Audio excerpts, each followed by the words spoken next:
میں کانچ کے اس بہت بڑے آئینے کے سامنے کھڑی خود کو دیکھے جا رہی تھی اور مجھے اپنی ذات پہ شدید رشک آ رہا تھا۔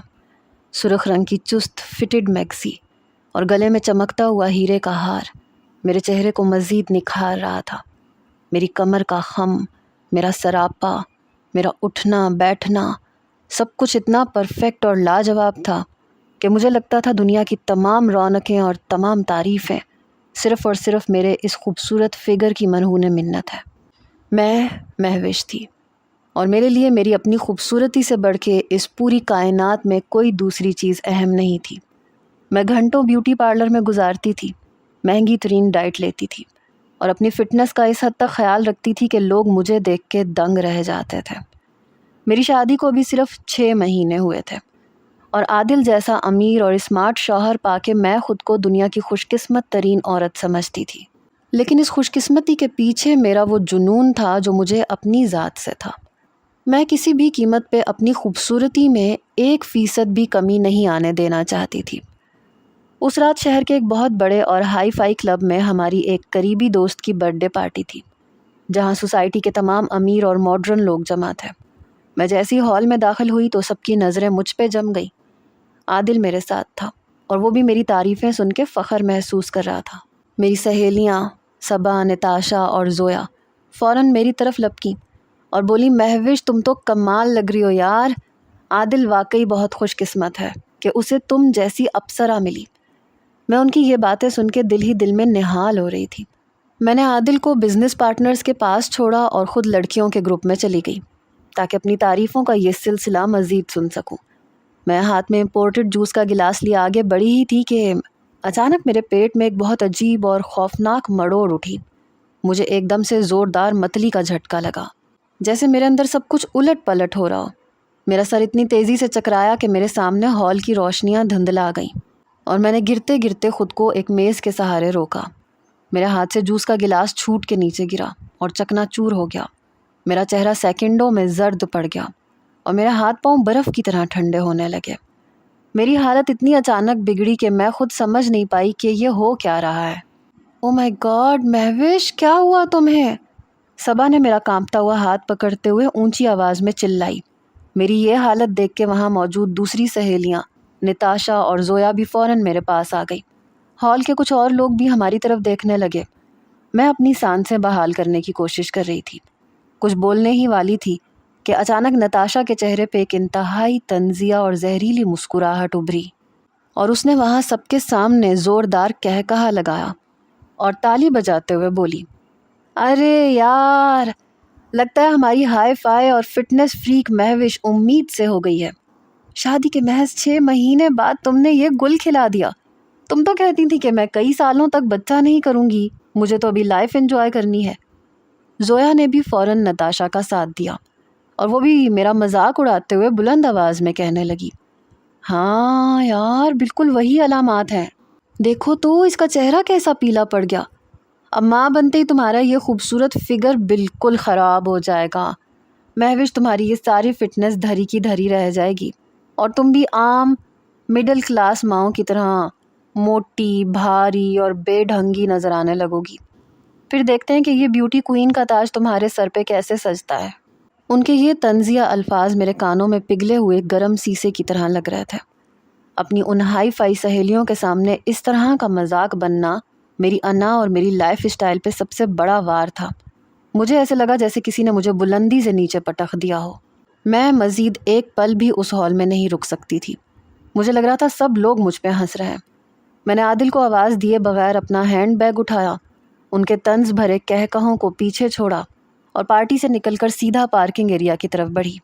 میں نے اپنی گاڑی نکالی اور پاگلوں کی طرح اسپیڈ بڑھا دی۔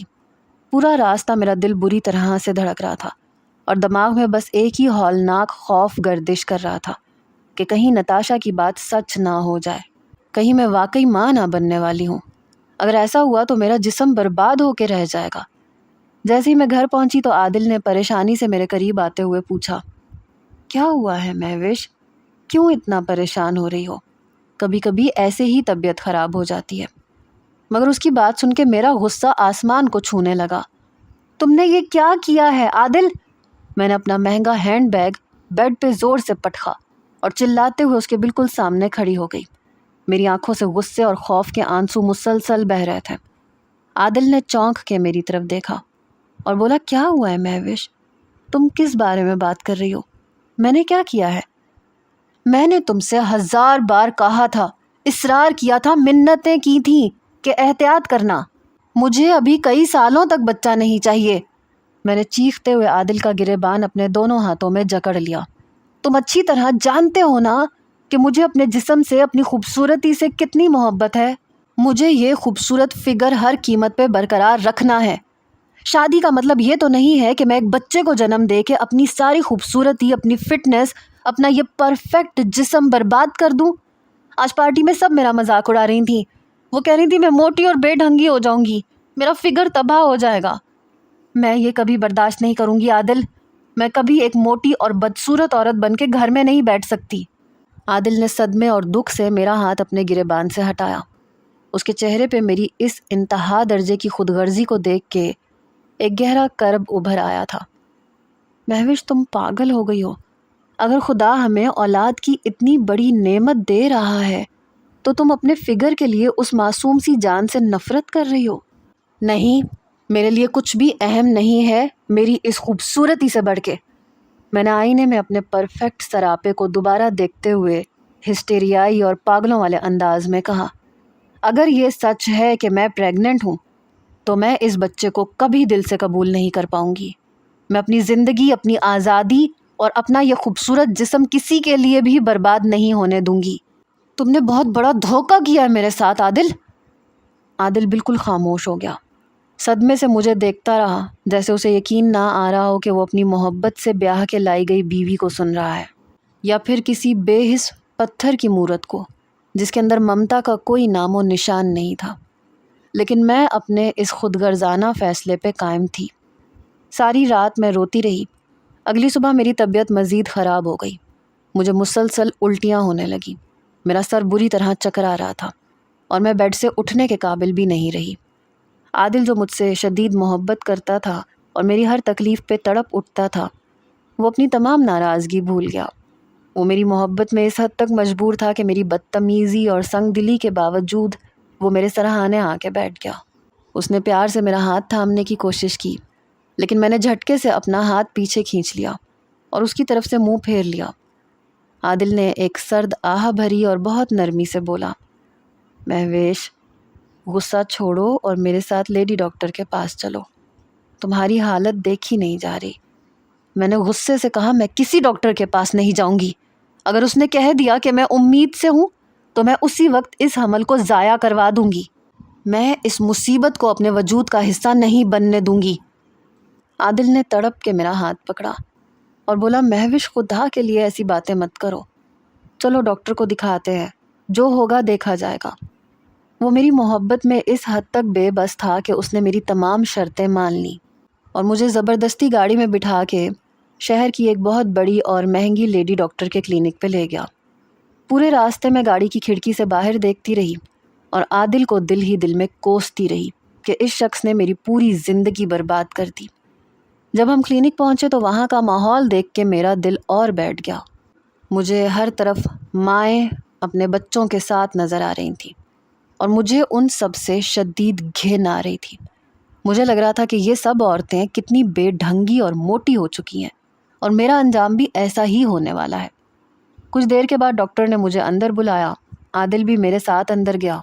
ڈاکٹر نے میرا تفصیلی معائنہ کیا اور کچھ ٹیسٹ کروائے۔ وہ کچھ دیر تک رپورٹس کو دیکھتی رہی، پھر اس کے چہرے پہ سنجیدگی کے آثار ابھر آئے۔ اس نے عادل کی طرف اور میری طرف دیکھا اور کہا، مسز مہوش، آپ امید سے ہیں اور یہ آپ کا پہلا حمل ہے۔ یہ سنتے ہی میرے پیروں تلے سے زمین نکل گئی۔ میرا وہ خوف سچ ثابت ہو گیا جس نے میری راتوں کی نیند اڑا رکھی تھی۔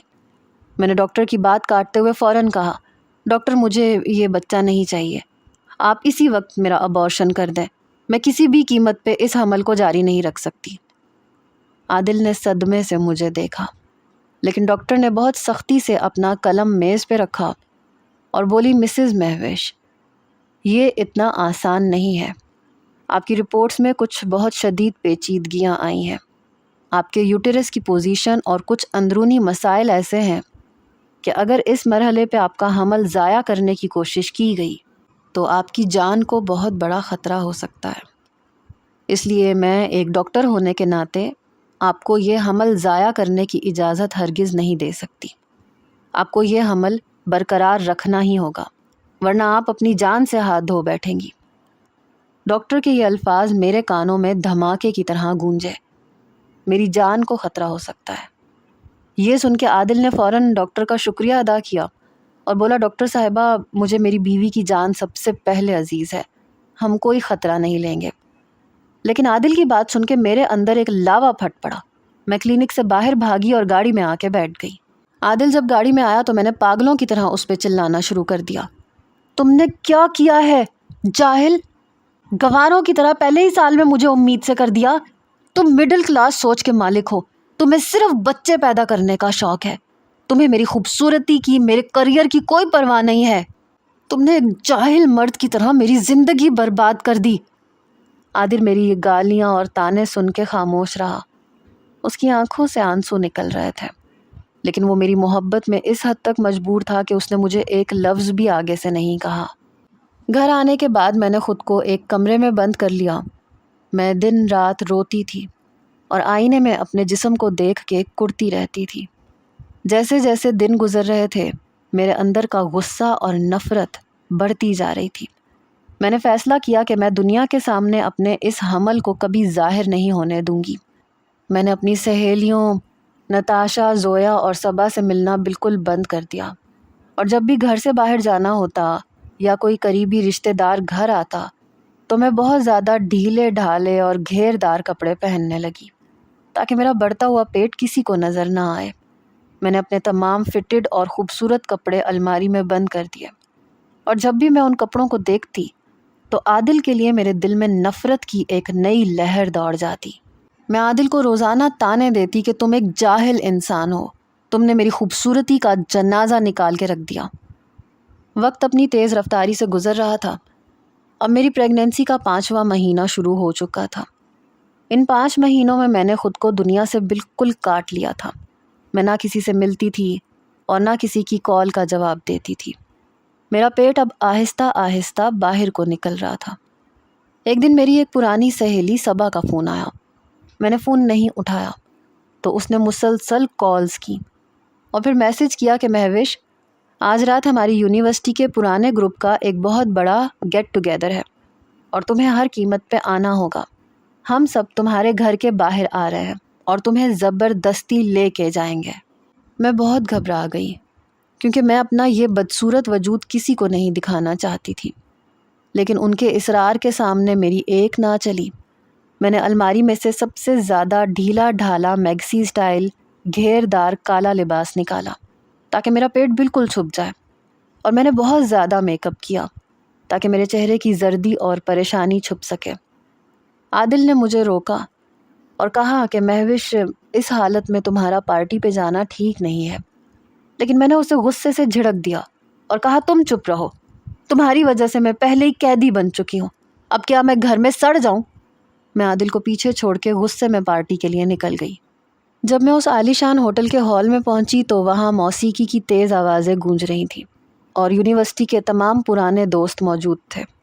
میں نے کوشش کی کہ میں سب سے دور ایک کونے میں بیٹھوں تاکہ کسی کی نظر میرے جسم پہ نہ پڑے، لیکن صبا، نتاشا اور زویا نے مجھے دیکھ لیا اور وہ بھاگتی ہوئی میرے پاس آئیں۔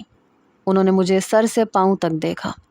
نتاشا نے طنز کرتے ہوئے کہا، اوہ مائی گاڈ مہوش، یہ تم نے کیا پہنا ہوا ہے؟ میں نے بات کو ٹالنے کی کوشش کی اور کہا، نہیں یار، بس میرا دل چاہ رہا تھا آج ایسا پہننے کو۔ میں ان سے جان چھڑوا کے ایک دوسری طرف جانے لگی کہ اچانک میرے سامنے دانیال آ کے کھڑا ہو گیا۔ دانیال ہماری یونیورسٹی کا سب سے ہینڈسم اور امیر لڑکا تھا، جو یونیورسٹی کے دنوں میں مجھ پہ پاگلوں کی طرح مرتا تھا اور مجھے پروپوز بھی کر چکا تھا، لیکن میں نے اسے چھوڑ کے عادل سے شادی کی تھی۔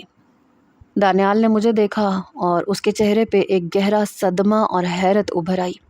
اس نے مجھے سر سے پاؤں تک بہت غور سے دیکھا اور پھر ایک گہرا سانس لے کے بولا، مہوش، یہ تم اپنی کیا حالت بنا چکی ہو؟ مہوش، میں تو تم پہ مرتا تھا۔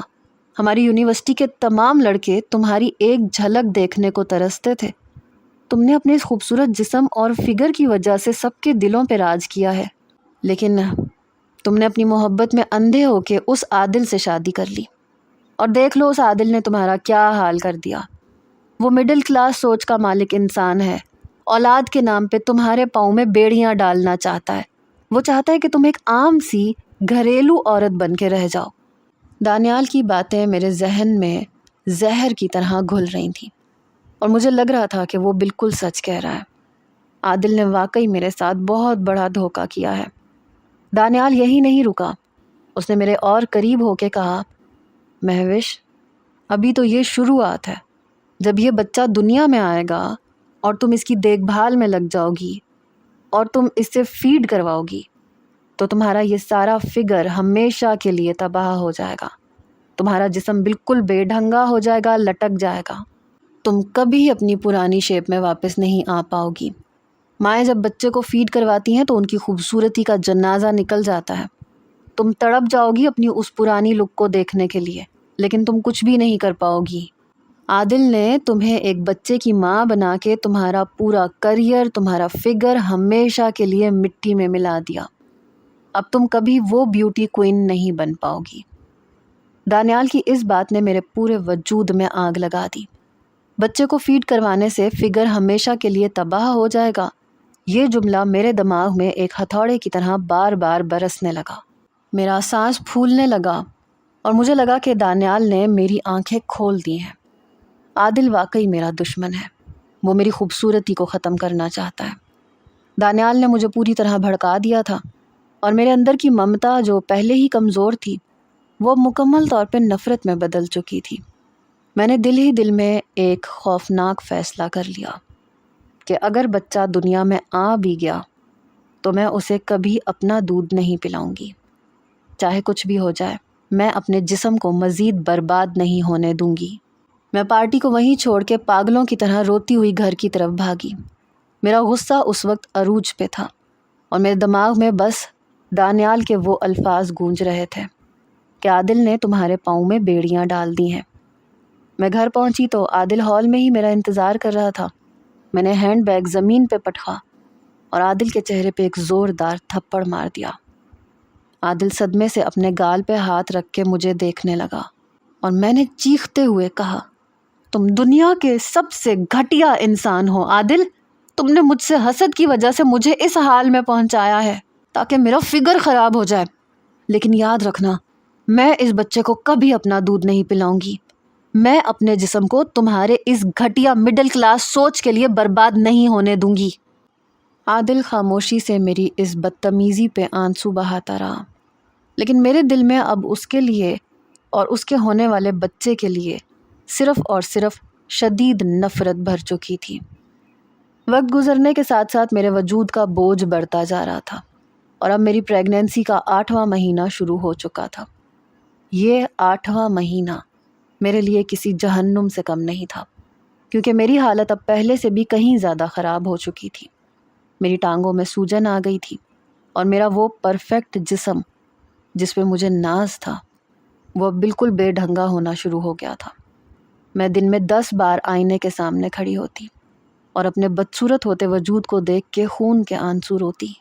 عادل مجھے اس حال میں دیکھ کے مزید پریشان ہو جاتا، مجھے سنبھالنے کی کوشش کرتا، لیکن میرے دل میں اس کے لیے نفرت کا لاوا ابل رہا تھا۔ دانیال کی وہ باتیں میرے دماغ میں 24 گھنٹے گردش کرتی تھیں کہ عادل نے مجھے قیدی بنا دیا ہے، وہ میری خوبصورتی سے جلتا ہے۔ اسی دوران میری طبیعت بہت زیادہ بگڑی، مجھے تیز بخار اور بلڈ پریشر کی شکایت ہو گئی۔ عادل مجھے فوراً اسی لیڈی ڈاکٹر کے پاس لے گیا۔ ڈاکٹر نے میرا دوبارہ تفصیلی معائنہ کیا، اور اس کے چہرے پہ گہری تشویش کے آثار صاف نظر آ رہے تھے۔ اس نے عادل اور مجھ سے مخاطب ہو کے بہت سختی سے کہا، مسز مہوش، اب 8واں مہینہ چل رہا ہے اور آپ کے اندرونی مسائل بہت زیادہ بڑھ چکے ہیں۔ آپ کا بلڈ پریشر مسلسل ہائی رہ رہا ہے، جو بچے کے لیے اور آپ دونوں کے لیے انتہائی خطرناک ہے۔ میں اب آپ کو آخری وارننگ دے رہی ہوں، سخت کہ آپ گھر سے باہر قدم بھی نہیں نکالیں گی، آپ کو مکمل بیڈ ریسٹ کرنا ہوگا۔ ڈاکٹر کا یہ فیصلہ میرے لیے کسی موت کے پروانے سے کم نہیں تھا۔ گھر واپس آ کے میرا دم گھٹنے لگا۔ مجھے لگ رہا تھا میں کسی بہت اندھیری اور تنگ جیل میں بند کر دی گئی ہوں۔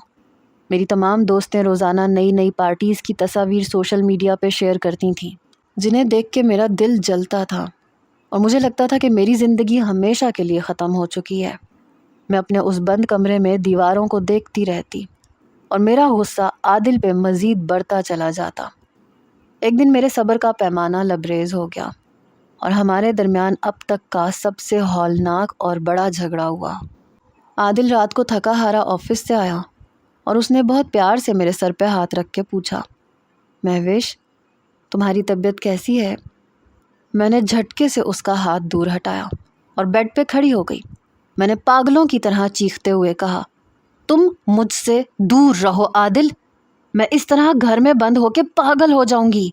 میں ایک دن بھی مزید اس کمرے میں قید نہیں رہ سکتی۔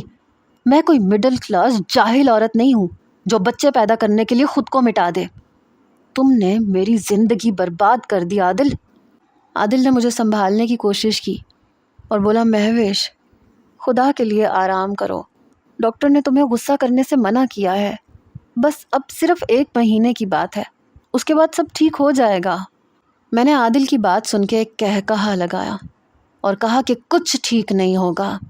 اس بچے کے پیدا ہونے کے بعد میری زندگی مزید برباد ہو جائے گی، لیکن یاد رکھنا میں اس بچے کی وجہ سے اپنی آزادی اور اپنے جسم کو مزید تباہ نہیں ہونے دوں گی۔ میں اس بچے کو ہاتھ بھی نہیں لگاؤں گی۔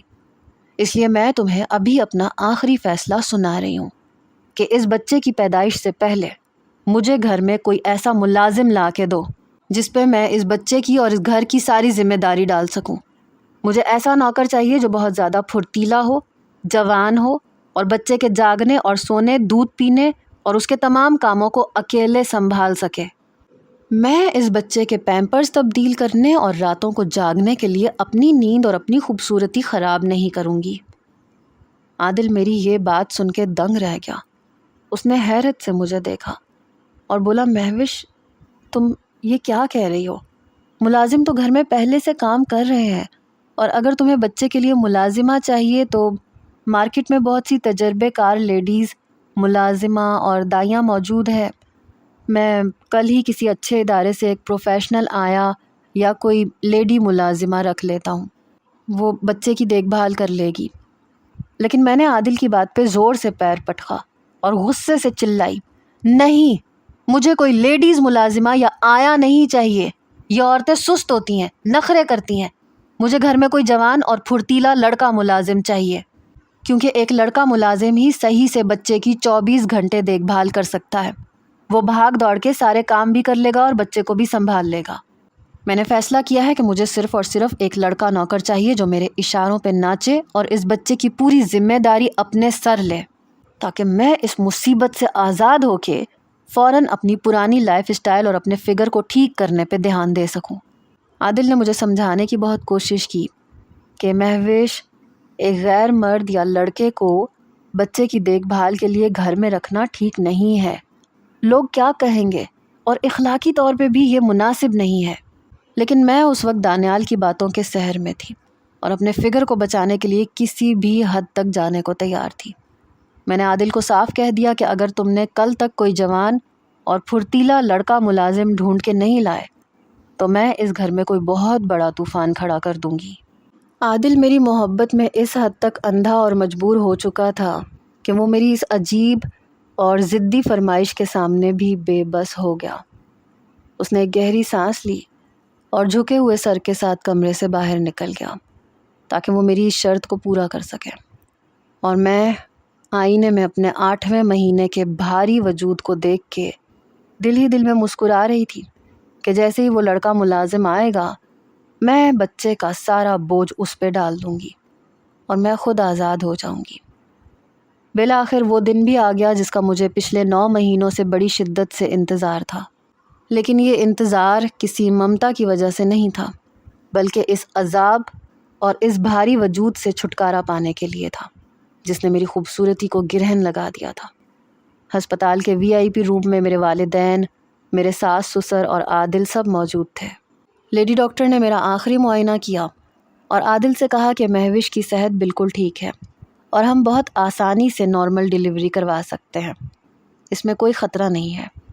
لیکن جیسے ہی میں نے نارمل ڈیلیوری کا لفظ سنا، میں نے بیڈ پہ لیٹے لیٹے ہی زور سے چلانا شروع کر دیا کہ نہیں ڈاکٹر، مجھے کوئی نارمل ڈیلیوری نہیں کروانی، آپ ابھی میرا بڑا آپریشن کریں، میں درد برداشت نہیں کر سکتی اور نہ ہی میں اپنے جسم کی بناوٹ کو خراب کرنا چاہتی ہوں۔ میری یہ بات سن کے میری ماں نے تڑپ کے میرا ہاتھ پکڑا اور بولی، مہوش تم پاگل ہو گئی ہو، خدا نے تمہیں صحت دی ہے تو تم کیوں بلا وجہ اپنے پیٹ پہ چھری چلوانا چاہتی ہو؟ آپریشن کے بعد تو جسم اور خراب ہو جاتا ہے اور انسان مہینوں بیڈ پہ پڑا رہتا ہے۔ میرے ساس سسر نے بھی مجھے بہت سمجھایا لیکن میں اپنی ضد پہ اڑی رہی۔ میں نے عادل کی طرف دیکھا اور غصے سے کہا، عادل اپنی ڈاکٹر سے کہو کہ میرا آپریشن کرے، اور اگر انہوں نے ایسا نہیں کیا تو میں اس بچے کو جنم دیتے ہی اپنی جان دے دوں گی۔ عادل میری اس دھمکی سے بری طرح گھبرا گیا۔ وہ میری محبت میں اس حد تک اندھا تھا کہ اس نے اپنے والدین کی اور میری ماں کی ایک نہ سنی اور روتے ہوئے ڈاکٹر کے سامنے ہاتھ جوڑ دیے کہ ڈاکٹر صاحبہ، مہوش جو کہتی ہے وہی کریں، آپ اس کا آپریشن ہی کر دیں۔ ڈاکٹر نے صدمے سے اپنا سر ہلایا اور مجھے آپریشن تھیٹر میں منتقل کرنے کا حکم دے دیا۔ عادل نے میرے کہنے پہ ڈاکٹر کو الگ سے لاکھوں روپے دیے تاکہ وہ اس طریقے سے ٹانکے لگائے کہ میرے پیٹ پہ کوئی نشان باقی نہ رہے اور میری خوبصورتی برقرار رہے۔ آپریشن کامیاب رہا اور میرے ہاں ایک خوبصورت معصوم بیٹے کی پیدائش ہوئی۔ پورا گھر خوشی سے نہال تھا۔ عادل کی آنکھوں میں خوشی کے آنسو تھے۔ وہ بچے کو گود میں لیے میرے پاس آیا اور بولا، مہوش دیکھو خدا نے ہمیں کتنا پیارا بیٹا دیا ہے۔ لیکن میں نے اس معصوم بچے کی طرف دیکھا تک نہیں۔ مجھے اس بچے کو دیکھ کے صرف اپنا وہ برباد اور ڈھیلا ہوتا ہوا جسم یاد آ رہا تھا۔ میں نے عادل سے اپنا منہ پھیر لیا اور ہسپتال کے 3 دن میں نے صرف اس کڑن میں گزارے کہ میں کب گھر جاؤں گی اور اپنے فگر کو ٹھیک کرنے کی ایکسرسائز شروع کروں گی۔ چوتھے دن جب مجھے ہسپتال سے چھٹی ملی اور میں عادل کے ساتھ اپنے گھر پہنچی تو جیسے ہی میں نے ہال میں قدم رکھا، میری نظر ایک لڑکے پہ پڑی۔ وہ لڑکا بہت پھرتیلا، چاق و چوبند اور لگ بھگ 16 سال کا ایک جوان لڑکا تھا۔ عادل نے بچے کو گود میں لیے ہوئے مجھے بتایا کہ مہوش یہ شاہد ہے، تمہاری ضد کے مطابق میں نے اسے بہت ڈھونڈ کے رکھا ہے۔ یہ بہت غریب گھرانے کا بچہ ہے لیکن بہت سمجھدار اور پھرتیلا ہے۔ یہ 24 گھنٹے ہمارے گھر میں رہے گا اور بچے کے جاگنے، سونے اور اس کی دیکھ بھال کی تمام ذمہ داری اس کی ہوگی۔ میں نے شاہد کو سر سے پاؤں تک دیکھا۔ وہ واقعی بہت ایکٹیو نظر آ رہا تھا۔ میں نے ایک گہری سانس لی اور عادل کے ہاتھ سے بچہ چھین کے سیدھا شاہد کی گود میں ڈال دیا اور بہت بے رخی سے کہا، شاہد آج سے یہ بچہ تمہارا ہے۔ اس کا رونا دھونا، اس کا جاگنا، اس کا سونا، سب کچھ تمہیں سنبھالنا ہے۔ مجھے اس بچے کی وجہ سے اپنے کمرے میں کوئی شور سنائی نہیں دینا چاہیے۔ شاہد نے بہت معصومیت سے سر جھکایا اور بچے کو لے کے نرسری روم میں چلا گیا۔ عادل صدمے سے مجھے دیکھتا رہ گیا، لیکن مجھے ایک بہت بڑا سکون ملا کہ چلو میری جان اس مصیبت سے چھٹی۔ اب میں اپنے کمرے میں اکیلی تھی۔ میں نے سب سے پہلے آئینے میں اپنے پیٹ اور اپنے جسم کا معائنہ کرنا شروع کیا۔ اگلے چند دنوں میں شاہد نے بچے کو پوری طرح سنبھال لیا۔ وہ 16 سال کا نوجوان لڑکا دن رات بچے کی دیکھ بھال کرتا تھا، اس کے پیمپر بدلتا، اسے ڈبے کا دودھ بنا کے پلاتا، اور جب بچہ رات کو روتا تو شاہد اسے گود میں لے کے پورے گھر میں ٹہلتا رہتا تاکہ میری نیند خراب نہ ہو۔ میں اپنے کمرے کا دروازہ اندر سے بند کر کے آرام سے سوتی تھی اور صبح اٹھ کے اپنے فگر کو ٹھیک کرنے کے لیے ڈائٹنگ اور ہلکی پھلکی واک شروع کر چکی تھی۔ بچہ نرسری میں روتا رہتا لیکن مجھے اس کے رونے دھونے سے ذرہ برابر بھی فرق نہیں پڑتا تھا۔ عادل روزانہ رات کو آفس سے آتا تو بچے کی یہ حالت دیکھ کے اس کا دل خون کے آنسو روتا تھا۔ بچہ ڈبے کا اوپر کا دودھ پینے کی وجہ سے مسلسل بیمار رہنے لگا تھا۔ اس کا پیٹ خراب رہتا اور وہ دن بدن کمزور ہوتا جا رہا تھا۔ ایک رات عادل غصے اور کرب سے تڑپتا ہوا میرے کمرے میں آیا اس وقت میں اپنے جسم پہ مہنگے لوشن کی مالش کر رہی تھی۔ عادل نے میرا ہاتھ پکڑا اور بہت درد بھری آواز میں کہا، مہوش، خدا کے لیے اپنی اس سنگ دلی کو چھوڑ دو۔ دیکھو ہمارا بچہ کس طرح ہڈیوں کا ڈھانچہ بنتا جا رہا ہے، وہ روز بیمار رہتا ہے۔ ڈاکٹر نے بہت سختی سے کہا ہے کہ بچے کو اوپر کا دودھ بالکل ہضم نہیں ہو رہا۔ اسے اس وقت ماں کے خالص دودھ کی سب سے زیادہ ضرورت ہے۔ اگر تم نے اسے اپنا دودھ نہیں پلایا تو وہ کسی بڑی بیماری کا شکار ہو سکتا ہے۔ تم ایک ماں ہو مہوش، اپنے بچے پہ رحم کرو، اسے فیڈ کروانا شروع کرو۔ عادل کی یہ بات سن کے میرے اندر دانیال کا وہ خوف دوبارہ جاگ اٹھا کہ اگر میں نے بچے کو فیڈ کروایا تو میرا سینہ اور میرا پورا فگر ہمیشہ کے لیے لٹک جائے گا اور برباد ہو جائے گا۔ میں نے جھٹکے سے عادل کا ہاتھ دور پھینکا اور چیختے ہوئے کہا، میں نے تم سے پہلے ہی کہا تھا عادل کہ میں اس بچے کو کبھی اپنا دودھ نہیں پلاؤں گی۔ مجھے اپنے فگر کی پرواہ ہے۔ اگر بچہ بیمار رہتا ہے تو مہنگے سے مہنگا ڈبے کا دودھ لا کے دو، اچھے سے اچھے چائلڈ اسپیشلسٹ کو دکھاؤ، شاید اس کی دیکھ بھال کر تو رہا ہے نا۔ تم بار بار میرے کمرے میں آ کے مجھے مجبور مت کرو۔ میں اپنی خوبصورتی کو اس بچے کے لیے کبھی قربان نہیں کروں گی۔ عادل نے صدمے سے میری طرف دیکھا اور بولا، مہوش، تم عورت نہیں ہو، تم پتھر کی مورت ہو۔ یاد رکھنا، قدرت تمہیں تمہاری اس بے حسی کی سزا ضرور دے گی۔ وہ روتا ہوا کمرے سے باہر نکل گیا اور میں دوبارہ آئینے کے سامنے کھڑی ہو کے اپنے ابھاروں اور اپنی فگر کو دیکھنے لگی۔ بچے کی پیدائش کو ابھی مشکل سے 15 دن ہی گزرے تھے کہ میرے جسم میں ایک عجیب اور ہولناک تبدیلی آنا شروع ہو گئی، جس کا مجھے دور دور تک کوئی اندازہ نہیں تھا۔ قدرت کا اپنا ایک نظام ہوتا ہے اور میں اس نظام سے لڑنے کی کوشش کر رہی تھی۔ میرے سینے میں روز بروز بھاری پن بڑھتا جا رہا تھا اور پھر اچانک ایک رات میری چھاتیوں میں ایسا شدید اور چبھتا ہوا درد شروع ہوا کہ میری آنکھوں کے سامنے اندھیرا آ گیا۔ قدرت کی طرف سے میرے وجود میں دودھ اتر رہا تھا، لیکن میں دانیال کی باتوں کے سحر میں مبتلا ہو کر اپنے معصوم بچے کو فیڈ کروانے کے سخت خلاف تھی۔ مجھے کسی نے یہ بات نہیں بتائی کہ اگر کوئی ماں اپنے بچے کو دودھ نہیں پلاتی تو اس کے وجود کے ساتھ کیا حشر ہوتا ہے۔ مجھے تو بس یہی لگتا تھا کہ اگر میں بچے کو فیڈ نہیں کرواؤں گی تو کچھ ہی دنوں میں یہ دودھ خود بخود سوکھ جائے گا اور میرا فگر پہلے کی طرح پرفیکٹ اور اسمارٹ رہے گا۔ لیکن یہاں صورتحال بالکل الٹ ہو چکی تھی۔ درد کی شدت جب برداشت سے باہر ہونے لگی تو میں نے بازار سے ایک مہنگا الیکٹرک بریسٹ پمپ منگوایا۔ میں نے کوشش کی کہ میں اس پمپ کے ذریعے دودھ کو باہر نکال دوں تاکہ میرا فگر بھی خراب نہ ہو اور مجھے تکلیف سے بھی نجات مل جائے، لیکن وہ پمپ صحیح طریقے سے کام نہیں کر رہا تھا، یا شاید میری ناتجربے کاری کی وجہ سے دودھ پوری طرح باہر نہیں نکل پا رہا تھا۔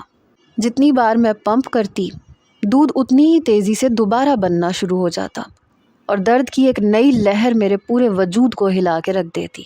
اب حالت یہ ہو چکی تھی کہ میری چھاتیاں خود بخود بہت زیادہ بڑھ گئی تھیں اور ان میں ایک شدید قسم کی اکڑن رہنے لگی۔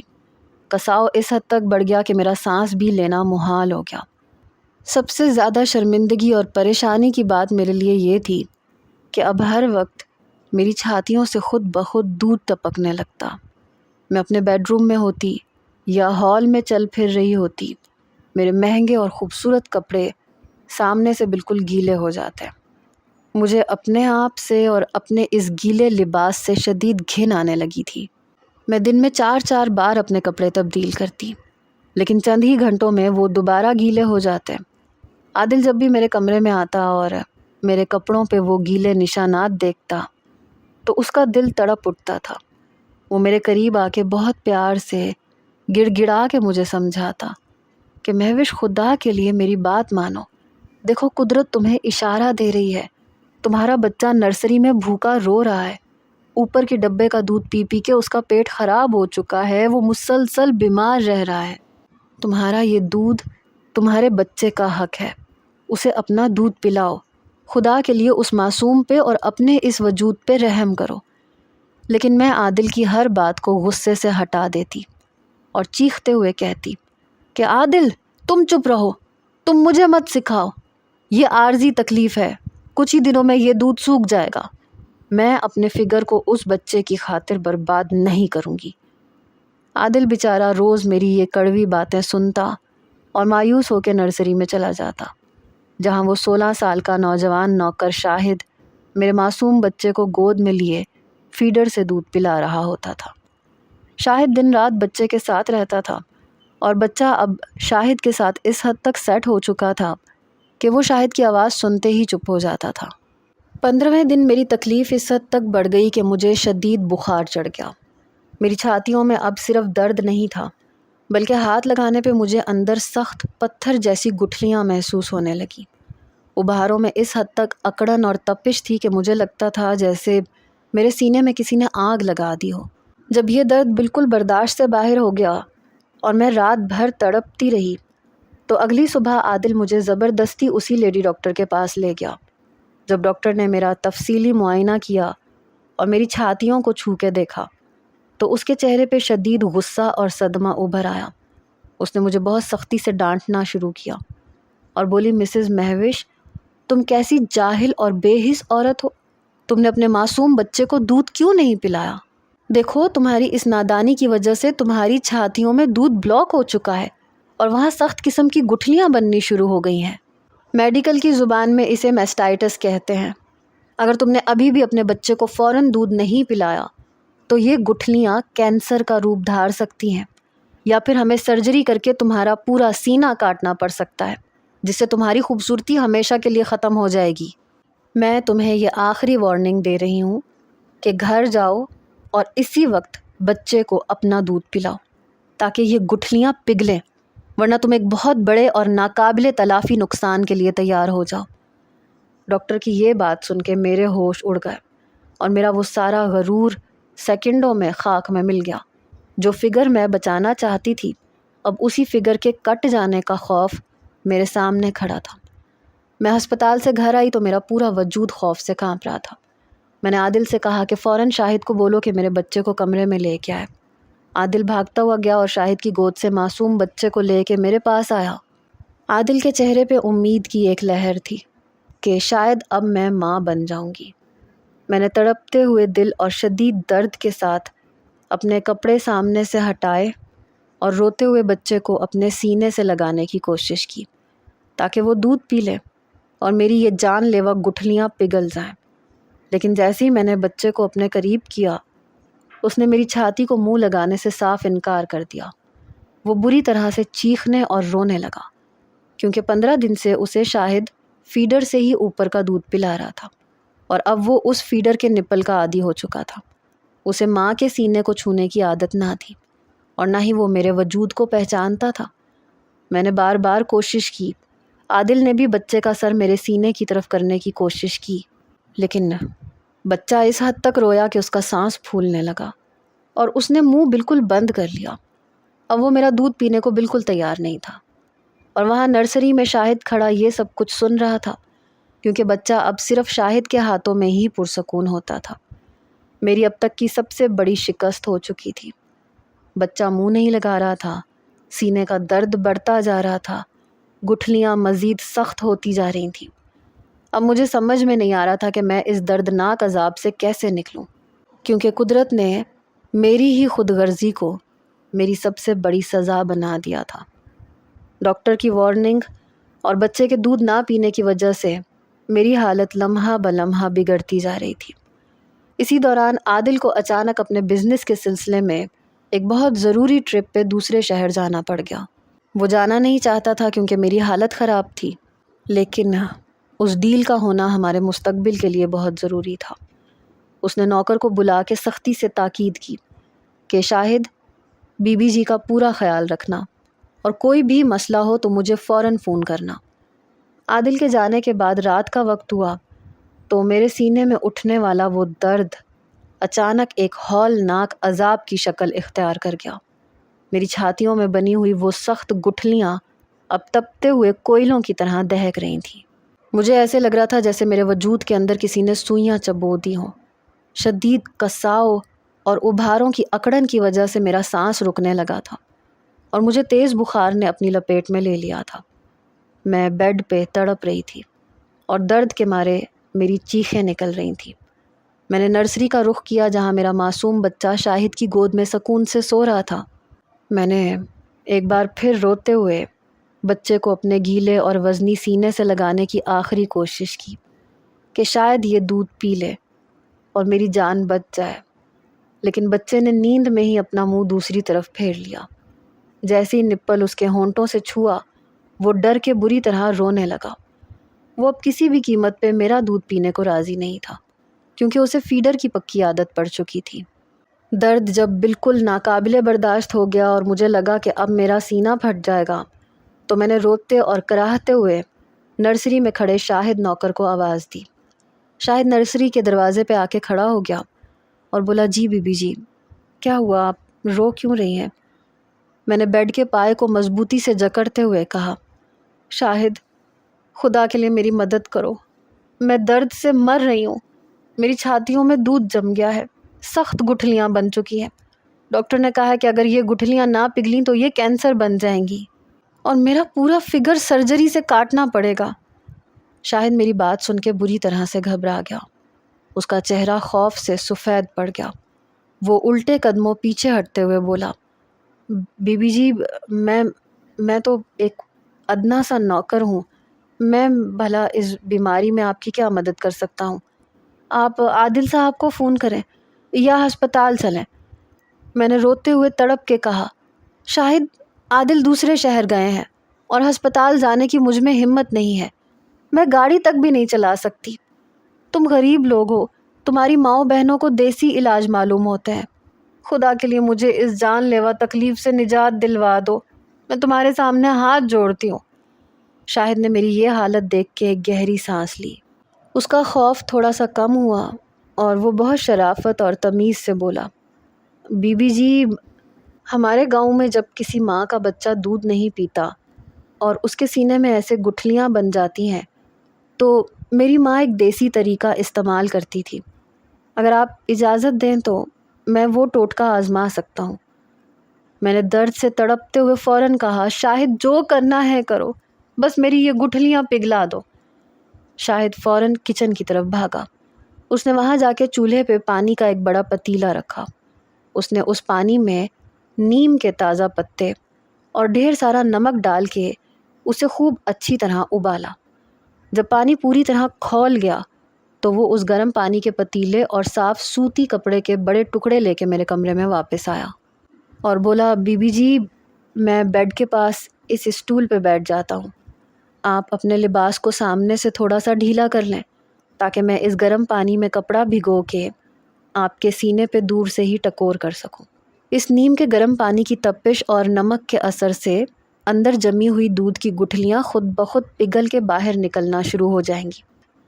میں نے شاہد کی ہدایات کے مطابق اپنے لباس کو سامنے سے تھوڑا سا الگ کیا اور شاہد نے اس کھولتے ہوئے پانی میں سوتی کپڑا بھگویا اور اسے نچوڑ کے میرے سینے پہ رکھنا شروع کر دیا۔